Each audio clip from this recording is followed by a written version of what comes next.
Speaker কোনো সাংসদকে বরখাস্ত করতে পারে তার কথাবার্তার উল্টাপাল্টা ব্যবহারের জন্য।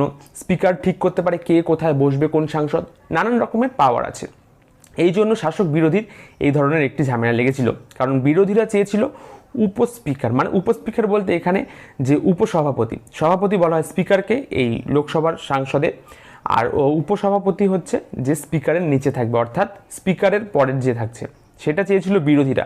বিজেপি বলেছে না, আমরা স্পিকারও নেব, আমরা উপসভাপতিকেও নেব, দুটোই আমাদের থাকবে বিজেপি শাসক দলের। কিন্তু এটা বিরোধীরা মানেনি, এই জন্য এই ভোটাভুটি হয়েছিল, ভোটাভুটিতে বিজেপি জিতলো। কিন্তু এখানে একটি প্রশ্ন রয়ে গেল, সব বিষয় কি তাহলে বিরোধী দল শাসকের বিপক্ষে যাবে? বিরোধীরা কিন্তু দেশের বিরোধী নয়, তারা শাসকের বিরোধী। অর্থাৎ শাসক যদি কোনো বাজে কাজ করে, তার বিরোধিতায় মানুষ এই বিরোধী দলকে পাঠিয়েছে।